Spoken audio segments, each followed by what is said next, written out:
വാ പൊളിച്ച് വെച്ച് അകത്തോട്ട് ഒഴിക്കും. ഇത് കണ്ടോ, ചപ്പാത്തിയും കോഴി വറുത്തതും. നിന്റെ ചള്ള വയറ് നിറച്ച് തിന്ന്, ആർത്തി കുറയട്ടെ. എവിടുന്നോ? എന്റെ കയ്യിലുള്ള കാശ് കൊടുത്തു വെച്ച് വാങ്ങിച്ചു. അല്ലാതെ നിന്നെ പോലെ കയ്യിൽ കാശ് വെച്ച് എച്ചിത്തരം കാണിക്കുന്ന സ്വഭാവം എനിക്കില്ല. നീ ഇത് കണ്ടോ, 100 രൂപയുടെ നോട്ട്. ഒറ്റ നോട്ടായിട്ട് ഇതിനു മുമ്പ് കണ്ടിട്ടുണ്ടോ നീ? എവിടുന്ന് മോഷിച്ച? മോഷണം നിന്റെ അച്ഛന്റെ ജോലിയാണ്. അല്ലാതെ നിനക്ക് ഇത്രയും കാശ് എവിടുന്ന് കിട്ടാൻ? നീ രാജയോഗം എന്ന് കേട്ടിട്ടുണ്ടോ? എന്നാ അങ്ങനെ ഒന്നുണ്ട്, അതെന്റെ ജാതകത്തിലുണ്ട്. ഇന്ന് കാലത്ത് മുതൽ രാജയോഗം എനിക്ക് തുടങ്ങിയിരിക്കുകയാണ്.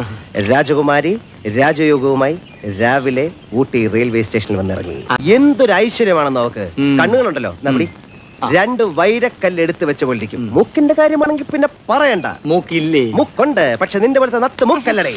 മുഖവും ചുണ്ടൊക്കെ ഉണ്ടല്ലോ, നല്ല ചൊവ്വാന്നിരിക്കും. ഞാൻ വിചാരിച്ചത് സായിപ്പിന്റെ കുട്ടിയാണ്. നല്ല സ്റ്റൈലും വേഷം. ഇംഗ്ലീഷ് ആണെങ്കിൽ പിന്നെ അല്ല, നീ കേക്കണം. നമ്മുടെ ഈ സ്റ്റൈലൊക്കെ കണ്ടപ്പോ അവൾ എന്നോട് ചോദിക്കാണ്, would you like to share some nice time with me and we'll go and enjoy the band, we'll come back and we'll share.